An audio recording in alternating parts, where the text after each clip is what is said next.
This is Dr. Pooja Devan, your gynecologist. I am also an infertility specialist. अब कुछ मिथ्या के बारे में बात करें.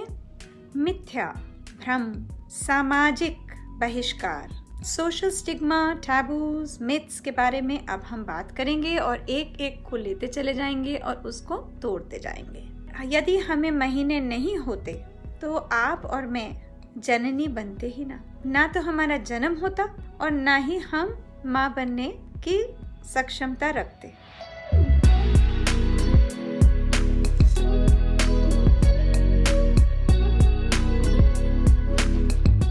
महीने का जो खून होता है वो गंदा खून है, यानी ये मिथ्या है कि महीने का खून गंदा है, इम्प्योर है, डर्टी है, अनहाइजीनिक है, साफ नहीं है, अनक्लीन है. ये सारी बातें गलत है.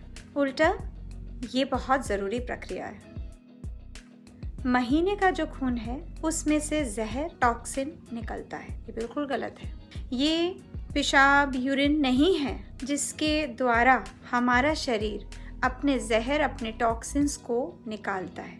ये भी जो खून है ये बिल्कुल अच्छा, स्वस्थ, साफ खून है. इसके अंदर कोई जहर नहीं है, ये टॉक्सिन नहीं है. महीने के दौरान भेदभाव करें और लड़की या स्त्री को अलग रखें, दूर रखें समस्त परिवारजन से, या अलग कमरे में उनको रहने को बोले. ये गलत है, क्योंकि ना तो ये गंदा खून है, ना हम गंदे हैं और ना ही इसमें कोई जहर है. चौथी मिथ्या, मंदिर मत जाओ, मस्जिद मत जाओ, किसी भी धार्मिक जगह मत जाओ, अपने घर में पूजा घर पे भी मत जाओ, यहाँ तक कि किसी धार्मिक ग्रंथ को हाथ भी मत लगाओ. किसी होली बुक, रामायण, गीता, गुरु ग्रंथ साहिब, कुरान हाथ मत लगाओ. ये बिल्कुल गलत है. जब हम साफ हैं, जब ये नॉर्मल चीज़ है तो ये बात गलत है. पांचवी बात, जब महीना आए तो पहले पूर्ण तरीके से आप स्नान करें, तभी आप दूसरों से मिलजुल सकती हैं. भाई आप जब गंदी ही नहीं है तो आप किस लिए स्नान कर रही हैं? आप अपनी पर्सनल हाइजीन रखें, पर आपके स्नान करने से आप साफ या गंदी, प्योर या इम्प्योर, पवित्र या अपवित्र नहीं होंगी. बाल नहीं धोने चाहिए महीने के दौरान. अगर हम बाल धोएंगे तो हमारी माँ बनने की क्षमता कम हो जाएगी, हमारी फर्टिलिटी कम हो जाएगी. ये गलत है. सातवीं मिथ्या, हम मंदिर में जा सकते हैं किंतु स्नान करके, और वो भी जब महीने के 4 दिन पूरे हो जाएं. अब भला बताएं, किसी के 2 दिन पे महीने खत्म होते, किसी के 7 दिन पे खत्म होते, और अगर ये बात सही भी थी तो इसमें कौन सा तथ्य है? आठवीं मिथ्या, गाय को चारा या खाना न दें. अगर हमें ईश्वर ने माँ बनने के लिए कोख दी है और साथ में महावारी दी है, और गाय भी गौ माता है, तो क्या हमारा दिया खाना, चारा, भोजन गाय को नहीं भाएगा? नौवीं मिथ्या, रसोई घर में, किचन में मत जाइए अगर महीने है. गलत. रसोई घर में अच्छा आपको जाना तो अलाउड है, आप जा सकती हैं, पर आप किसी के लिए खाना न बनाएंगी और न किसी को खाना परोसेंगी. ये भी गलत है. शायद ये सब तब बना होगा जब पर्सनल हाइजीन उस किस्म से नहीं मेंटेन करी जाती होगी, जब शायद मेंस्ट्रुअल अब्जॉर्बेंस जैसे कि सैनिटरी नैपकिन्स हैं वगैरह नहीं होंगे, और छोटी छोटी लड़कियां शायद कपड़ा, रुई ये सब रख के अपनी माहवारी को शायद नहीं संभाल पाती होंगी, तो कुछ चीज़ें गंदी हो जाती होंगी. पर ये बिल्कुल गलत है. चाहे छोटी बच्ची अपने आप को संभाल पाए या नहीं, चाहे ये सब सुविधाएं हैं या नहीं, पर ये अस्पृश्यता और भेदभाव का ही स्वरूप है.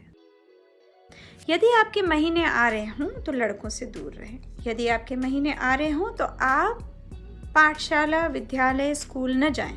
क्यों? ये माना जाता है कि यदि आपको महीने आ रहे हों और अगर समाज में किसी को पता चल गया कि आपको महीने आ रहे हैं, तो ये तो बिल्कुल छुपाने वाली बात थी. ये बिल्कुल गलत है.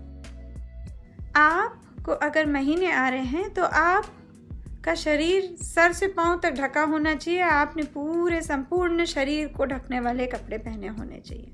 आप छोटे कपड़े, स्कर्ट, फ्रॉक, शॉर्ट्स नहीं पहन सकती, ये भी गलत। यदि हम महीने के दौरान संभोग करें तो हमें बच्चा नहीं ठहरेगा। कुछ हद तक साइंस की तरफ से ये मानना है कि जब हम महीने के दौरान होते हैं तो हमारे अंडा बनाने की क्षमता सबसे कम है, पर इसका ये मतलब नहीं है कि हम गर्भवती हो ही नहीं सकते। थोड़ी सी प्रोबेबिलिटी, थोड़ी सी प्रतिशत है जिसमें हाँ, महीने के दौरान अगर हमने गर्भ निरोधक नहीं इस्तेमाल करा, अनप्रोटेक्टेड संभोग किया, तो हम प्रेग्नेंट हो सकते हैं। कि महीने के दौरान आप तैर नहीं सकती, स्विमिंग नहीं कर सकती। भला बताएं, प्रोफेशनल स्विमर्स हैं और उनके महीने चल भी रहे होते हैं तो भी वो स्विम करते हैं। पर ऐसी चीज़ों का इस्तेमाल किया जा सकता है और समझदारी से किया जा सकता है। पर यहाँ तो समाज ये कहता है कि यदि आप महीने के दौरान तैरी पानी में, नदी में, स्विमिंग पूल में, तो आपके महीने बंद हो जाएंगे। ऐसा नहीं है। यदि आपको महीने आ रहे हैं तो आपको खट्टे खाद्य पदार्थ नहीं खाने चाहिए, जैसे कि दही, इमली और अचार। गलत। महीने के दौरान यदि आपने किसी पौधे में पानी दिया तो वो पौधा मर जाएगा। यदि आपने किसी पौधे को छू लिया तो आप बांझ हो जाएंगी, आप मां नहीं बन पाएंगी। ये सब बातें जो मैं आपसे बता रही हूँ समाज में बहुत ही प्रचलित हैं। ये सभी भ्रम हैं, ये सभी गलत हैं और इसी को तोड़ने के लिए आज मैं इस विषय पर चर्चा कर रही हूँ। महीने के दौरान हमें वर्जिश, एक्सरसाइज नहीं करनी चाहिए। गलत। महीने के दौरान उल्टा आपको व्यायाम, एक्सरसाइज करनी चाहिए जितनी आप कर सकें।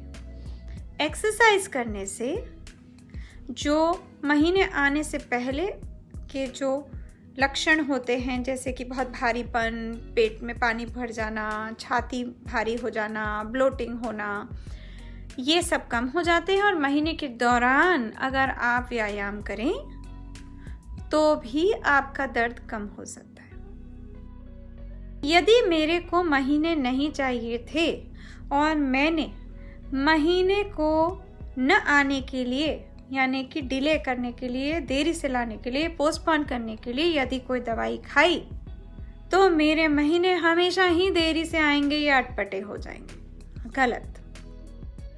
यदि मैंने गर्भ निरोधक गोली कोई खाई और उसकी वजह से समय पे आने वाले महीने नहीं आए या उसकी वजह से मेरे आर्टिफिशियल महीने आए, तो गर्भ निरोधक गोली छोड़ने के बाद मैं बांझ हो जाऊंगी या मेरे महीने कभी भी दुरुस्त नहीं आएंगे। गलत। महीने आने की वजह से हम डिप्रेस हो जाते हैं। महीने आने की वजह से हम डिप्रेस नहीं होते।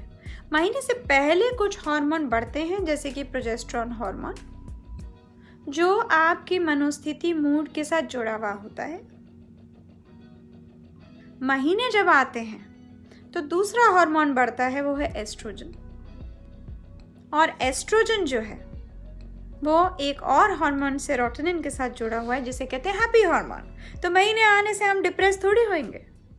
मुझे कुछ लाइक्स मिलेंगे तो मुझे भी समझ में आएगा कि मैं डॉक्टर पूजा दीवान, आपकी gynaecologist at menstruation, facts and myths, busting myths के विषय पर आप सबसे बातचीत कर रही हूँ और आपको मेरी बातें अच्छी लगी और आपको इस सेशन से फ़ायदा हुआ, बेनिफिट हुआ।